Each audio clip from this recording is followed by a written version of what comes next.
Hello friend, CGPSC hand written notes के YouTube channel में आप सभी का बहुत बहुत स्वागत है।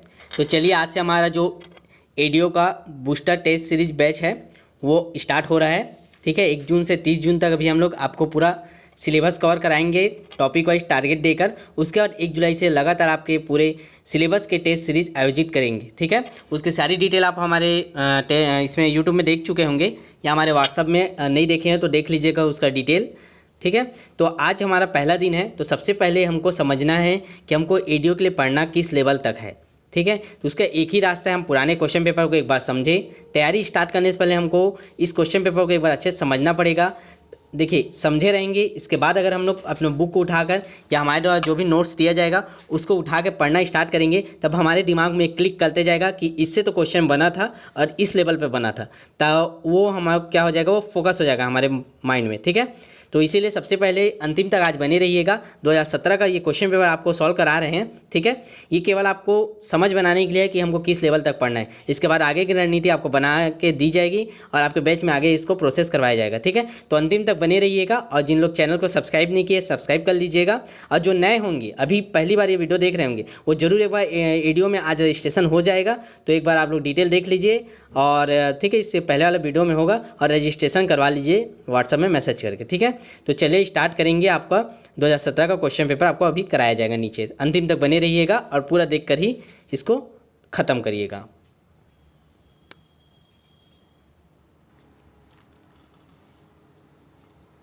आप सभी ने सिलेबस तो देख ही लिया होगा। इसमें 5 भाग में बटा हुआ है। प्रत्येक भाग में 30 सवाल आने को हैं। तो हम देखते हैं अब सॉल्व पेपर 2017 एडीओ का। एडीओ में हम भाग 1 जिसमें दिया है सामान्य ज्ञान, तो सवाल वाइज देखते हैं। पहला है छत्तीसगढ़ राज्य का एक प्रमुख पुरस्कार है। तो ऑप्शन में दिया है घासीदास पुरस्कार, लता मंगेशकर पुरस्कार, कालिदास पुरस्कार, द्रोणाचार्य पुरस्कार। तो सभी जानते हैं इसका आंसर होगा घासीदास पुरस्कार, गुरु घासीदास पुरस्कार है। राज्य का प्रथम समाचार पत्र छत्तीसगढ़ दैनिक भास्कर, दैनिक आज, छत्तीसगढ़ मित्र, कान्यकुब्ज। तो छत्तीसगढ़ राज्य का प्रथम समाचार पत्र है छत्तीसगढ़ मित्र। आगे देखते हैं चंदूलाल चंद्राकर का संबंध किससे कहाँ से है। तो चंदूलाल चंद्राकर मेडिकल कॉलेज है, इसका संबंध कहाँ से है, तो ऑप्शन डी दुर्ग। निम्नलिखित आईएएस अधिकारियों में से कौन भारत सरकार का प्रमुख प्रशासनिक अधिकारी होता है। तो प्रशासकीय अधिकारी कौन होता है आईएएस का, इसका ऑप्शन होगा ए कैबिनेट सचिव। आगे देखते हैं क्वेश्चन नंबर 5। सामान्य परिस्थितियों में एक नगर निगम में प्रशासनिक अधिकार मुख्यतः किसके पास होता है। इसका आंसर हो जाएगा नगर आयुक्त के पास, ऑप्शन बी। मध्य प्रदेश की किस दिशा की ओर यह राज्य स्थित है। तो छत्तीसगढ़ राज्य मध्य प्रदेश की किस दिशा की ओर स्थित है, दक्षिण पूर्व दिशा की ओर स्थित है, ऑप्शन बी आंसर। अगला सवाल, निम्नलिखित में से कौन सा खनिज इस राज्य में उपलब्ध नहीं है। कोयला इस राज्य में उपलब्ध है, लौ अयस्क ये भी है, बॉक्साइट मैग्नीज उपरोक्त सभी हैं जो ऑप्शन पे नहीं दिया है, इसलिए इस सवाल को विलोपित कर दिया गया है। आगे सवाल देखते हैं, निम्नलिखित में से कौन सा जलप्रपात इस राज्य में सबसे ऊंचा है। तो आप सभी जानते हैं इसका आंसर क्या हो जाएगा, ऑप्शन ए तीरथगढ़। अगला सवाल, निम्नलिखित में से कौन सा औद्योगिक विकास केंद्र इस राज्य में सबसे अधिक विस्तृत है। उरला, सिरगिट्टी, बोरैया, तिलदा। तो इसका ऑप्शन हो जाएगा बी सिलतरा। सवाल नंबर 10, इस राज्य में स्थित राष्ट्रीय विधि विश्वविद्यालय इनमें से किसके नाम पर है। तो इसका आंसर क्या हो जाएगा, ऑप्शन नंबर बी हिदायतुल्ला। निम्नलिखित में से कौन इस राज्य में प्रशासन का प्रमुख होता है। तो ऑप्शन नंबर सी मुख्य सचिव। निम्नलिखित में से कौन से इस राज्य की संस्कृति का आधार है। सांस्कृतिक आधार राज्य में, तो राज्य हम छत्तीसगढ़ राज्य जनजाति बहुल राज्य है, तो जनजाति जीवन शैली का आधार है। कृषक परंपराएं हैं, क्योंकि सारी जनजातियां कृषक ही उनका मुख्य व्यवसाय, मुख्य आधार है। विभिन्न धर्मों का संगम, और ऑप्शन डी है उपरोक्त सभी। तो छत्तीसगढ़ राज्य की संस्कृति का आधार उपरोक्त में से सभी हो जाएगा, ऑप्शन नंबर डी। अगला सवाल है, प्राचीन काल में इस राज्य में शासन करने वाले निम्नलिखित में से किस वंश के राजाओं ने त्रिकलिंगाधिपति की उपाधि धारण की? इसका आंसर ऑप्शन नंबर सी, सोमवंश। इस राज्य का मराठा सूबेदार इनमें से कौन था जिसके शासनकाल में यूरोपीय यात्री कोलब्रुक भारत आया था? इसका आंसर हो जाएगा ऑप्शन नंबर ए, केशव गोविंद। इस राज्य में असहयोग आंदोलन के दौरान इनमें से कर्मवीर पत्रिका के कौन से संपादक गिरफ्तार हुए? तो option number B, Makhanlal Chaturvedi. अगला सवाल, भारत छोड़ो आंदोलन के दौरान इस राज्य के निम्नलिखित में से किस स्थान पर जिला कचहरी में आग लगाए का प्रयास किया गया? तो इसका ऑप्शन हो जाएगा ऑप्शन डी, दुर्ग। इस राज्य के निम्नलिखित में से किस जिले में प्रसिद्ध पुरातात्विक एवं पर्यटन स्थल सिरपुर स्थित है? तो सिरपुर स्थित है महासमुंद जिले में। आगे देखते हैं, इस राज्य के किस स्थान पर प्रत्येक वर्ष संगीत समारोह का आयोजन किया जाता है जिसे चक्रधर समारोह कहते हैं? तो रायगढ़ में ये आयोजित होता है। तो हम ये सवालों के माध्यम से देखेंगे कि किस पोर्शन से क्वेश्चन पूछ रहा है, उसी आधार पे हम आप लोगों को तैयारी कराएंगे। आगे है, इनमें से कौन इस राज्य की शीर्षस्थ महिला लोक गायिका है? इसका आंसर हो जाएगा ऑप्शन नंबर सी, ममता चंद्राकर। इस राज्य के जनजातीय लोगों द्वारा निम्नलिखित में से कौन सा लोक नृत्य किया जाता है जो कृषि परंपरा पर आधारित है? इसका आंसर हो जाएगा कर्मा। अगला सवाल, भारतीय संविधान के अनुसूची की धारा 20 में इस राज्य की कितनी जनजातियां सूचीबद्ध हैं? तो इसका आंसर हो जाएगा ऑप्शन नंबर डी, 42 जनजातियां। मरिया एवं दोरला इस राज्य की निम्नलिखित में से किस जनजाति की उप जनजातियां हैं? तो ये हैं ऑप्शन नंबर सी, गोर जनजाति के। इनमें से किसने इस राज्य की जनजातियों की संस्था घोटुल का अध्ययन किया? वेरियर एल्विन ने। इन्होंने इनकी रचना भी है, मुड़िया एंड देयर घोटुल्स। निम्नलिखित में से किस तिथि से भारत में वस्तु एवं सेवा कर प्रारंभ हो गया? 1 जुलाई 2017, ऑप्शन नंबर सी। अगला सवाल, इनमें से भारत के वर्तमान मुख्य निर्वाचन आयुक्त कौन हैं? तो ये था 2017 का, उस समय इसका आंसर था ऑप्शन नंबर ए, अचल कुमार ज्योति। अभी वर्तमान के कौन हैं ये कमेंट में आप लिख कर भेजेंगे। अगला सवाल, जर्मनी के निम्नलिखित में से किस शहर में जुलाई 2017 में G20 शिखर सम्मेलन हुआ? तो 2017 में हुआ था हैम्बर्ग में। इनमें से कौन 2017 की विंबलडन टेनिस महिला चैंपियन है? Option number B, Garbine Muguruza. निम्नलिखित में से कौन सी उत्तर कोरिया की राजधानी है? इसका आंसर ऑप्शन बी, प्योंगयांग। अगला सवाल, लास्ट सेकंड है ये फर्स्ट भाग का। भारत के राष्ट्रपति निर्वाचित होने के पूर्व श्री रामनाथ कोविंद निम्नलिखित में से किस राज्य के राज्यपाल थे? तो इसका आंसर हो जाएगा ऑप्शन नंबर डी, बिहार के। भारतीय संविधान के अनुच्छेद 324 द्वारा निम्नलिखित में से किस स्वतंत्र संस्था के गठन का प्रावधान किया गया है? ऑप्शन नंबर ए, निर्वाचन आयोग।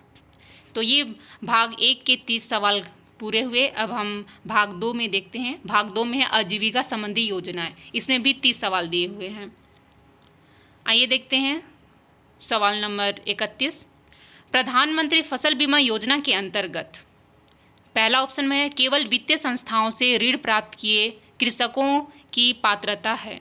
दूसरा ऑप्शन है केवल वित्तीय संस्थाओं से ऋण नहीं प्राप्त किए गए कृषकों की पात्रता है। ऑप्शन नंबर सी, उपरोक्त दोनों वर्गों के कृषक पात्र हैं। और ऑप्शन नंबर डी है उपरोक्त दोनों वर्गों के कृषक अपात्र हैं। तो इसका आंसर है ऑप्शन नंबर सी, उपरोक्त दोनों वर्गों के कृषक पात्र हैं। स्वर्ण जयंती ग्राम स्वरोजगार योजना MGSY राष्ट्रीय ग्रामीण आजीविका मिशन NRLM से किस बिंदु में पृथक है? इसका ऑप्शन देखते हैं। इसका आंसर हो जाएगा ऑप्शन नंबर सी, NRLM ने MGSY के आवंटन आधारित रणनीति के स्थान पर मांग आधारित रणनीति को अपनाया है? अगला सवाल देखते हैं। NRLM के अंतर्गत लक्षित परिवार की पहचान की जाती है। इसका आंसर हो जाएगा ऑप्शन नंबर ए, वर्तमान BPL सूची के आधार पर। तो हम इसका सिलेबस वाइज आप लोगों को तैयारी कराएंगे। एक महीने में कोशिश रहेगी कि आपको सिलेबस वाइज पूरा कराएं और 1 महीने के बाद आपको टेस्ट लिया जाएगा।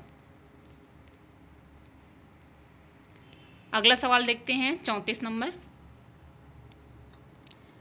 NRLM के तहत समूह आधारित संस्थाओं जैसे स्व सहायता समूह को क्या वित्तीय सहायता प्रदान की जाती है?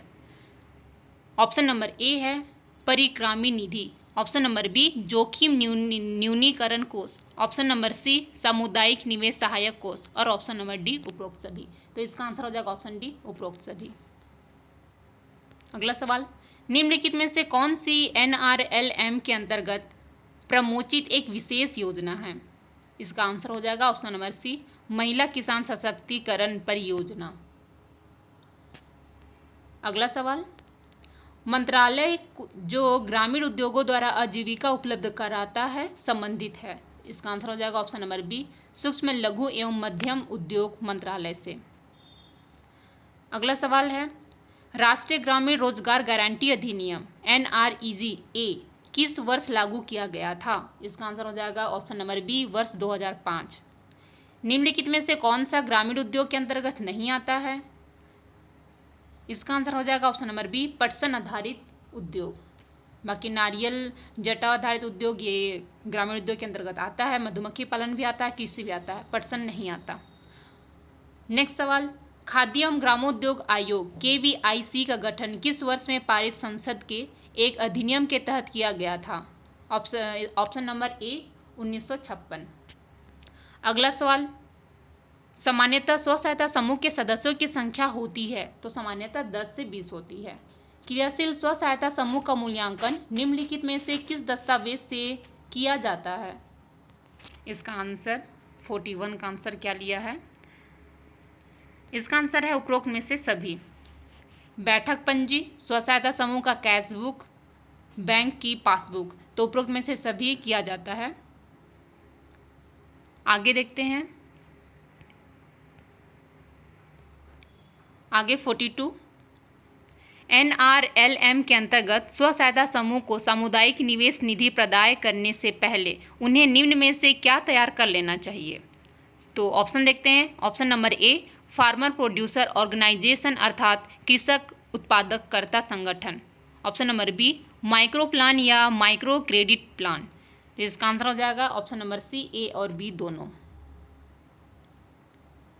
स्व सहायता समूह के बैंक लिंकेज संबंधित निम्नलिखित में से कौन सा कथन गलत है? इसका आंसर लिया है ऑप्शन नंबर सी बैंक स्व सहायता समूह का खाता कुछ इस प्रकार खोलता है जिससे कोई भी सदस्य राशि सीधे समूह के खाते से निकास कर सकता है। 44, स्व सहायता समूह को बैंक से ऋण प्राप्त करने हेतु कुछ मापदंड तय हैं। निम्न में से कौन सा मापदंड गलत है? इसका आंसर लिया ऑप्शन नंबर ए स्व सहायता समूह कम से कम 3 साल से सक्रिय हो।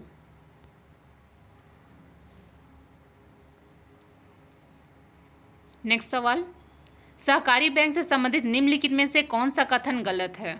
ऑप्शन नंबर सी सहकारी बैंक एकमात्र भारतीय रिजर्व बैंक द्वारा नियंत्रित है। इसका आंसर ऑप्शन नंबर सी होगा। नेक्स्ट सवाल, सहकारी बैंक को निम्न में से किस वर्ग में विभाजित किया जा सकता है? इसका आंसर लिया है ऑप्शन नंबर डी उपरोक्त में से कोई नहीं। क्या क्या दिया है? पहला है सार्वजनिक क्षेत्र के बैंक, दूसरा है निजी क्षेत्र के बैंक, तीसरा है ए और बी दोनों। तो सहकारी बैंक को ना सार्वजनिक क्षेत्र के बैंक में विभाजित किया गया है और ना ही निजी क्षेत्र के बैंक में, इसलिए इसका आंसर हो जाएगा उपरोक्त में से कोई नहीं। छोटे ऋण प्राप्त करने हेतु कृषकों द्वारा किस बैंक को अधिक पसंद किया जाता है? इसका आंसर होगा सहकारी बैंक को, ऑप्शन नंबर ए।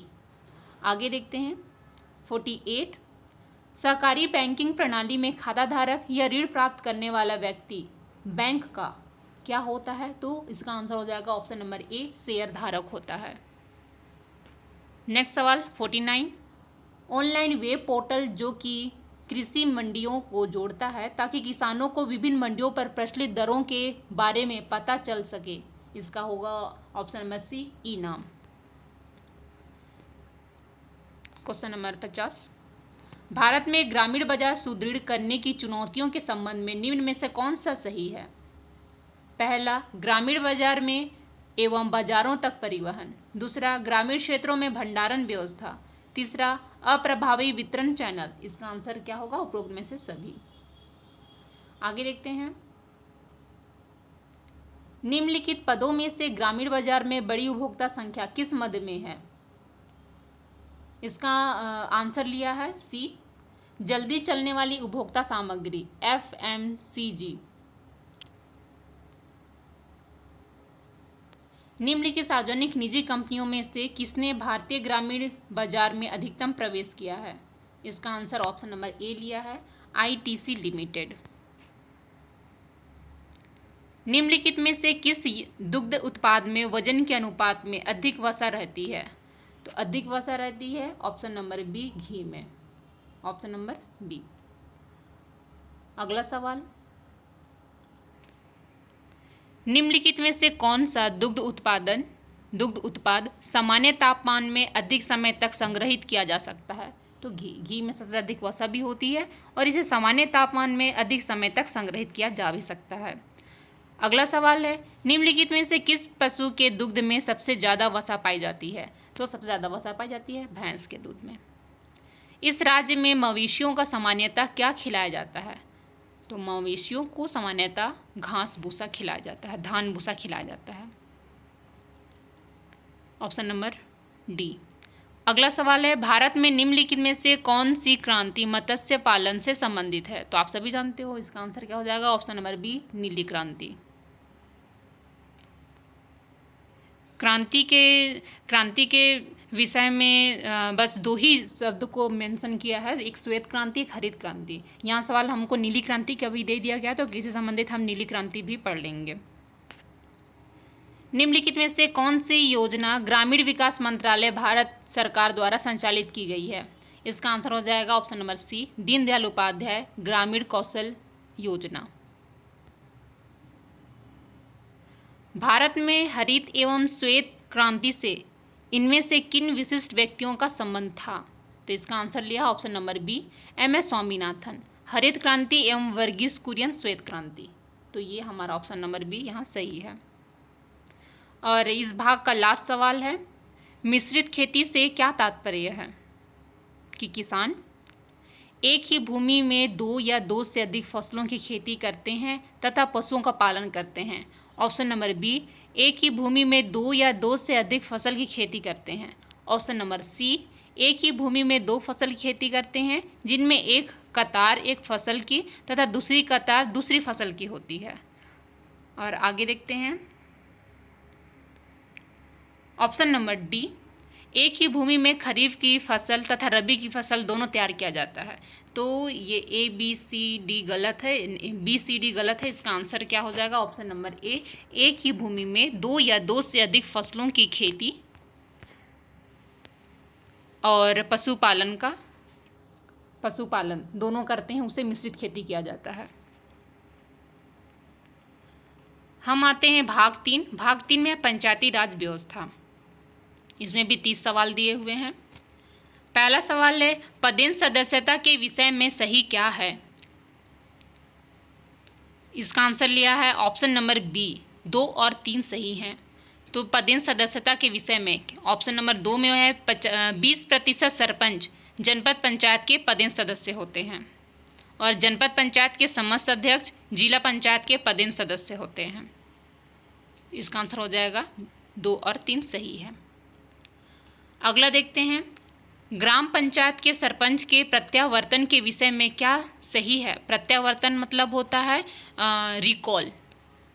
जो जनपद पंचायत और ये नगर पंचायत, नगर पालिका, नगर निगम, इसमें ये पद समाप्त कर दिया गया क्योंकि प्रत्यावर्तन केवल उन्हीं में होता है जिनको निर्वाचित किए जाते हैं। तो नगर पालिका और नगर निगम इसके अध्यक्ष का निर्वाचन इसको नियुक्त किया जाता है, इसीलिए प्रत्यावर्तन का भी हटा दिया गया है। इसका देखते हैं क्या सही होगा।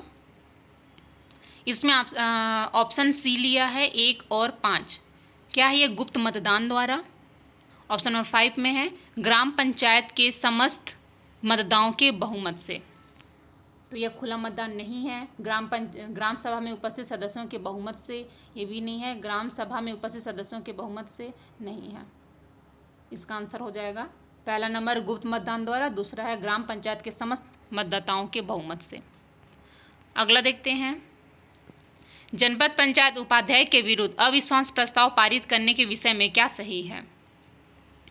इसका आंसर लिया ऑप्शन नंबर डी, 2, 4 और 6 सही है। 2 में है प्रस्ताव कुल सदस्यों के 2/3 बहुमत से पारित होना चाहिए। 4 में है प्रस्ताव उपस्थित तथा मतदान करने वाले सदस्यों के 3/4 बहुमत से पारित होना चाहिए। और 6 में है ऐसे सम्मेलन की अध्यक्षता एक शासकीय अधिकारी करेगा। इस प्रकार ऑप्शन नंबर डी इसका सही होगा।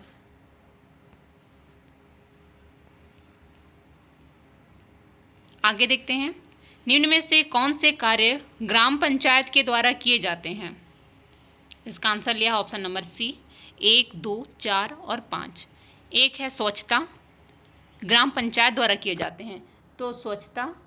दूसरा सफाई। तीसरा में है सार्वजनिक नौघाटों का प्रबंधन, तो ये नहीं करते हैं। चौथा ग्रामीण सड़क का निर्माण। 5वां जनसाधारण के बीच सामान्य चेतना में वृद्धि। और 6वां है एकीकृत ग्रामीण विकास, तो ये नहीं होता है। इस प्रकार 1, 2, 4 और 5 इसका आंसर होगा ऑप्शन नंबर सी। अगला देखते हैं, सार्वजनिक वितरण प्रणाली के अंतर्गत उचित मूल्य की दुकान की स्थापना, रख रखाव और देखरेख का कार्य कौन करता है? इसका आंसर है ऑप्शन नंबर डी, राज्य सरकार के निर्देश पर ग्राम पंचायत। विभिन्न कार्यक्रमों के अधीन हितग्राहियों के चुनाव का अनुमोदन कौन करता है?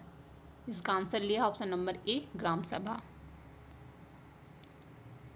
पंचायत वनों के संरक्षण की जिम्मेदारी किसकी है?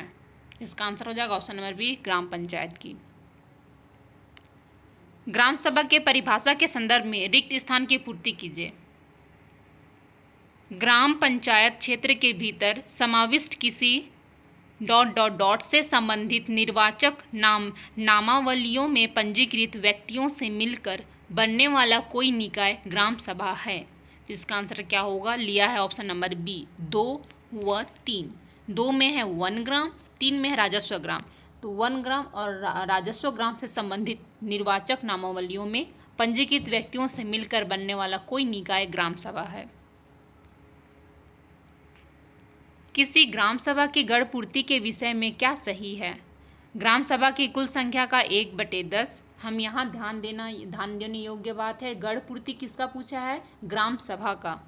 तो ग्राम सभा का, ग्राम पंचायत का अलग अलग होता है।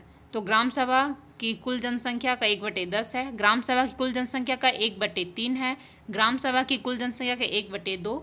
और चौथा ऑप्शन दिया है ग्राम सभा में उपस्थित संख्या में 1/10 महिला, ग्राम सभा में उपस्थित संख्या में 1/3 महिला, ग्राम सभा में उपस्थित संख्या में 1/2 महिला, सरपंच, उप सरपंच और पंच गढ़ पूर्ति के लिए जवाबदेह होते हैं। इसका आंसर लिया ऑप्शन नंबर डी, 1, 5 और 7। तो देखते हैं इसका क्या है। ग्राम सभा में कुल सदस्यों का 1/10 होता है,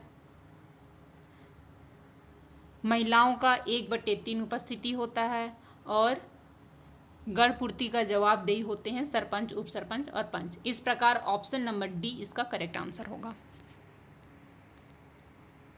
ग्राम सभा के संदर्भ में सही क्या है? ऑप्शन देखते हैं। पहला, ग्राम सभा की बैठकों की अध्यक्षता सरपंच करेगा। दूसरा, सरपंच की अनुपस्थिति में उप सरपंच बैठक की अध्यक्षता करेगा। तीसरा, सरपंच और उप सरपंच की अनुपस्थिति में ग्राम पंचायत का वरिष्ठ पंच बैठक की अध्यक्षता करेगा। चौथा, सरपंच और उप सरपंच की अनुपस्थिति में ग्राम सभा का वरिष्ठ सदस्य बैठक की अध्यक्षता करेगा। 5वां, सरपंच और उप सरपंच की अनुपस्थिति में बैठक में उपस्थित सदस्यों के बहुमत से चुना गया ग्राम सभा का सदस्य बैठक की अध्यक्षता करेगा।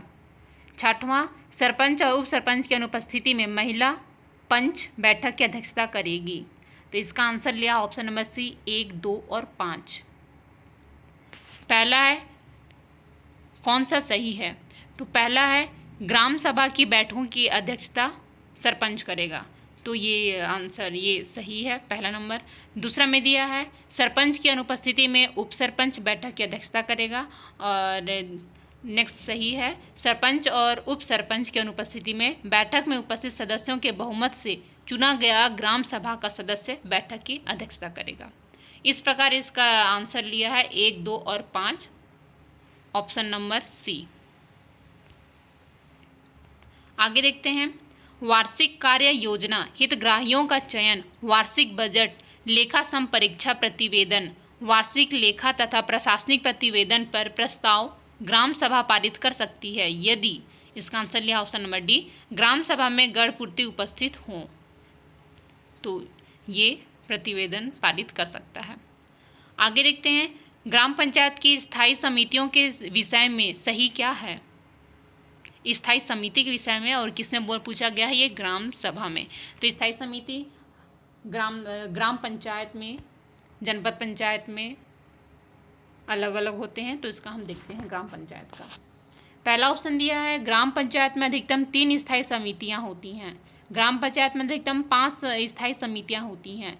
एक व्यक्ति अधिकतम 2 समिति का सदस्य बन सकता है। एक व्यक्ति अधिकतम 3 समिति का सदस्य बन सकता है। ग्राम पंचायत स्थायी समितियों पर नियंत्रण रखती है। ग्राम सभा स्थायी समितियों पर नियंत्रण रखती है। वहाँ ग्राम पंचायत बोला है 5th नंबर पे, और 6th नंबर पे ग्राम सभा स्थायी समितियों पर नियंत्रण रखती है। इसका आंसर लिया है 72, ऑप्शन सी लिया है इसका आंसर 2, 3 और 5। 2 में दिया गया है ग्राम पंचायत में अधिकतम 5 स्थायी समितियां होती हैं। ठीक है, ग्राम पंचायत में 5 स्थायी समितियां होती हैं। यह एक व्यक्ति अधिकतम 2 समिति का सदस्य बन सकता है। और 5वां है ग्राम पंचायत स्थायी समिति पर नियंत्रण रखती है। इस प्रकार 2, 3 और 5 इसका आंसर होगा। आगे देखते हैं जनपद पंचायत की सामान्य प्रशासन समिति के विषय में क्या सही है? पहला, इसके सदस्य जनपद पंचायत अध्यक्ष द्वारा नामित किए जाते हैं। इसके सदस्य जनपद पंचायत द्वारा चुने जाते हैं। तीसरा, यह वार्षिक बजट द्वारा लेखाओं पर विचार करती है। चौथा, अन्य समितियों के सभापति इसके सदस्य होते हैं। 5वां, विधायक जो जनपद पंचायत के सदस्य हैं समिति के पदेन सदस्य होते हैं। 6ठा, यह जनजाति कल्याण विषय पर विचार करती है। तो इसका आंसर लिया है ऑप्शन नंबर बी 2, 3, 4 और 5। 2 में बोला इसके सदस्य जनपद पंचायत द्वारा चुने जाते हैं, सही है। तीसरा बोला यह वार्षिक बजट और लेखाओं पर विचार करती है। चौथा बोला है यह अन्य समितियों के सभापति इसके सदस्य होते हैं। और 5वां में है विधायक जो जनपद पंचायत के सदस्य हैं समिति के पदेन सदस्य होते हैं। अगला सवाल, जिला पंचायत की शिक्षा समिति के विषय में क्या सही है? इसका आंसर लिया है ऑप्शन नंबर डी 1, 4 और 5। 1 में है जिला पंचायत का अध्यक्ष इसका सभापति होता है। 4, समिति में एक महिला सदस्य का होना आवश्यक है। 5, समिति में एक अनुसूचित जाति या अनुसूचित जनजाति के सदस्य का होना आवश्यक है।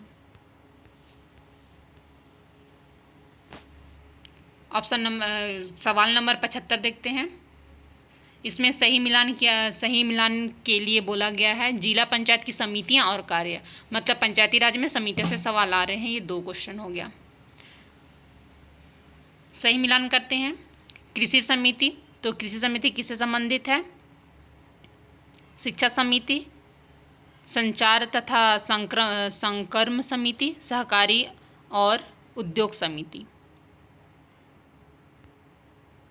इसका आंसर लिया ऑप्शन नंबर सी। कृषि समिति है समोच्च बंधान जिसको कंटूर कृषि भी कहते हैं, समोच्च बंधान शिक्षा समिति को लिया है ऑप्शन नंबर 4, नहीं सूची नंबर कार्य का 4th नंबर, मतलब शिक्षा समिति है स्वास्थ्य और स्वच्छता। संचार तथा संक्रमण समिति इसका लिया है ग्रामीण जल प्रदाय।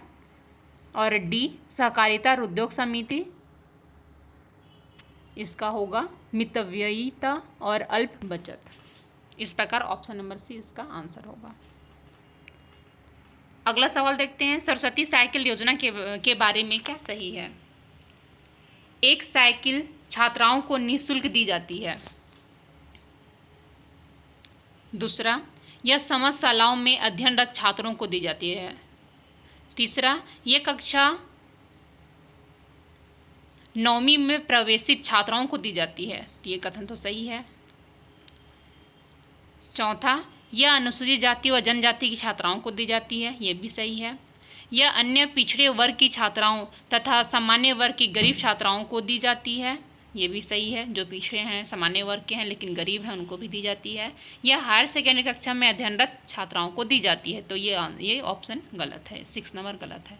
तो इसका आंसर हो जाएगा ऑप्शन नंबर डी 1, 3, 4, 5। ये सही है। समस्त शालाओं के अध्ययनरत छात्राओं को नहीं दिया जाता है, केवल 9वीं में प्रवेशित छात्राओं को दी जाती है।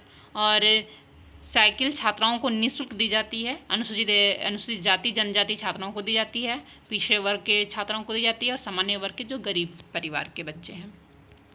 आगे देखते हैं, सार्वजनिक वितरण प्रणाली के संदर्भ में क्या सही है? पहला, राज्य में भोजन का अधिकार अधिनियम विधानसभा में पारित किया गया। सही है। प्रति इकाई प्रति किलो 1 रुपये की दर से 7 किलो चावल दिया जाता है। ये भी सही है। जनजातीय क्षेत्रों में आयोडीन युक्त नमक मुफ्त में दिया जाता है। सही है। जनजातीय क्षेत्रों में प्रति किलो 5 की दर से 2 किलो चना दिया जाता है। ये भी सही है। इसका आंसर हो जाएगा option number D 1, 2, 3, 4। Mahatma Gandhi राष्ट्रीय ग्रामीण रोजगार गारंटी योजना छत्तीसगढ़ में फरवरी 2006 में लागू की गई। प्रथम चरण में यह राज्य के 11 जिलों में लागू की गई। निम्न सूची में से कौन से जिले इसमें सम्मिलित नहीं हैं? देखते हैं, इसमें आंसर लिया option number C Raipur, Korba, Mahasamund इसमें शामिल नहीं है। 11 जिलों में लागू की गई थी प्रथम चरण में, तो उनमें से है रायपुर, कोरबा, महासमुंद। आगे देखते हैं, महात्मा गांधी राष्ट्रीय ग्रामीण रोजगार गारंटी योजना के संदर्भ में क्या सही नहीं है? व्यक्तियों को वर्ष में कम से कम 150 दिन का रोजगार दिया जाता है। यह कुशल शारीरिक श्रम से संबंधित है।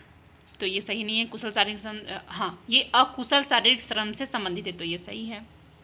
हमको इसमें बताना है क्या सही नहीं है। मजदूर का भुगतान बैंक या डाकघर बचत खाता के माध्यम से किया जाता है। मजदूर और सामग्री का अनुपात 50-50 का होता है। मांग करने पर 1 सप्ताह के भीतर रोजगार दिया जाता है। मनरेगा लोकपाल की व्यवस्था की गई है। तो 79 का आंसर लिया है ऑप्शन नंबर डी 1 और 6 गलत है। व्यक्तियों को वर्ष में कम से कम 150 दिन का रोजगार दिया जाता है। ये गलत है। और मनरेगा लोकपाल की व्यवस्था की गई है। ये गलत है। तो इसका क्या सही नहीं है में 1 और 6। आगे देखते हैं, प्रधानमंत्री आवास योजना के विषय में क्या सही है? आर्थिक सामाजिक जनगणना 2011 के आधार पर हितग्राहियों का चयन किया जाता है। सही है। बेघर लोगों को मकान के लिए राशि दी जाती है। सही है। पिछड़ी जाति और भूखमरियों को मकान के लिए राशि दी जाती है। सही है। राशि किस्तों में दी जाती है। तो ये भी सही है। मतलब इसका आंसर हो जाएगा ऑप्शन नंबर डी 1, 2, 3, 4। उपरोक्त सभी सही हैं। आगे देखते हैं, राष्ट्रीय ग्रामीण आजीविका मिशन के पंचसूत्र में क्या सम्मिलित नहीं है? इसका आंसर लिया ऑप्शन नंबर सी नियमित साप्ताहिक निवेश। 73वें संवैधानिक संशोधन के विषय में क्या सही है? इसका आंसर लिया ऑप्शन नंबर सी 1, 3, 5। पंचायती राज व्यवस्था को संवैधानिक स्वरूप दिया गया। ये सही है। पंचायती राज व्यवस्था को वैधानिक स्वरूप दिया गया। ये गलत है, वैधानिक नहीं, संवैधानिक स्वरूप दिया गया। आगे देखते हैं। संविधान में एक नई अनुसूची जोड़ी गई। सही है। इस संशोधन के कारण संविधान में 15 अनुच्छेदों की वृद्धि हुई। ये गलत है। प्रजातंत्र को तीसरे स्तर पर लागू किया गया। तो 73वें संविधान संशोधन के विषय में आंसर हो जाएगा ऑप्शन नंबर सी, 1, 3 और 5। फिर से मिलान कीजिए है। 243 का क, 243 के क में है ग्राम सभा, 243 के ख में है ग्राम पंचायतों का गठन, 243 ग में है पंचायतों की संरचना, और 243 घ इसका हो जाएगा सीटों का आरक्षण। इस प्रकार इसका आंसर हो जाएगा 4, 3, 1, 2 ऑप्शन नंबर सी। अगला सवाल देखते हैं। भारत के संविधान का 73वां संशोधन अधिनियम निम्नलिखित में से भारत के संविधान में कौन सा भाग अंतरक्षेपित करता है? तो इसका हो जाएगा 9वां भाग। राज्य वित्त आयोग के संबंध में निम्नलिखित में से क्या सही नहीं है? इसका आंसर लिया ऑप्शन नंबर डी, इनमें से कोई सही नहीं है। क्या क्या दिया हुआ है? भारत के संविधान के 73वें संशोधन अधिनियम में इसके गठन किए जाने का प्रावधान है। तो राज्य वित्त 73वें में नहीं है, तो पंचायती राज्य का है। इसका गठन राज्य के राज्यपाल द्वारा किया जाता है। गलत है। यह राज्य के राज्यपाल को पंचायतों की आर्थिक स्थिति को सुधारने हेतु उपाय अनुशासित कर सकता है। ये भी गलत है। मतलब इसका आंसर हो जाएगा इनमें से कोई नहीं।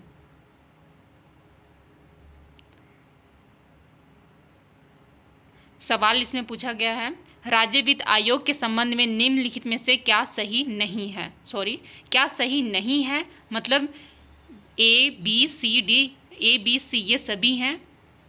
क्या सही नहीं है मतलब ग्रुप में से कोई नहीं। आगे देखते हैं। सवाल नंबर 86। छत्तीसगढ़ पंचायती राज अधिनियम में कितनी धाराएं, अध्याय और अनुसूचियां हैं? इसका आंसर हो जाएगा ऑप्शन नंबर डी, 132 धाराएं हैं, 15 अध्याय हैं और 4 अनुसूची हैं। अगला सवाल देखते हैं। छत्तीसगढ़ पंचायती राज अधिनियम का अध्याय 14A किससे संबंधित है?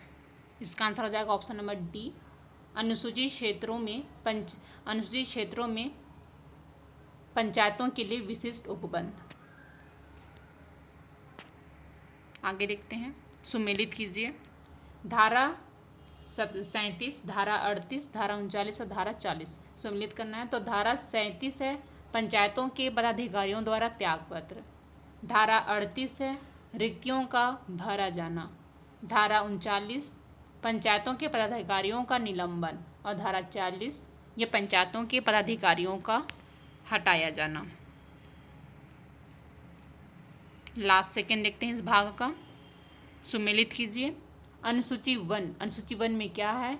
तो अनुसूची 1 में है धारा 77 की उपधारा 1, अनुसूची 2 में धारा 77 की उपधारा 2, अनुसूची 3 में धारा 80 और अनुसूची 4 में धारा 53 की उपधारा 1। इस भाग का अंतिम सवाल, जिला पंचायत की संरचना के संदर्भ में क्या सही नहीं है? इसको विलोपित किया गया है। देखते हैं क्या लिखा हुआ है। निर्वाचन क्षेत्रों से निर्वाचित किए गए सदस्य जिला पंचायत की संरचना के संदर्भ में क्या सही नहीं है?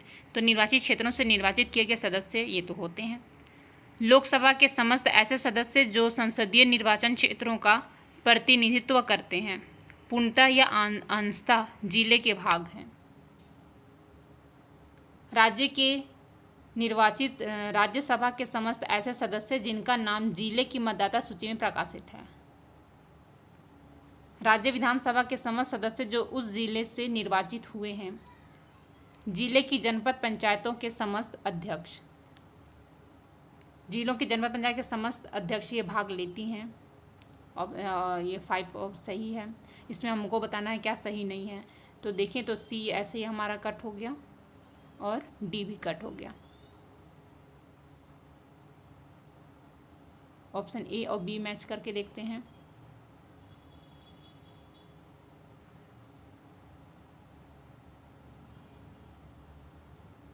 दो में बोला है लोकसभा के समस्त ऐसे सदस्य जो संसदीय निर्वाचन क्षेत्रों का प्रतिनिधित्व करते हैं पूर्णतः या अंशतः जिले के भाग हैं।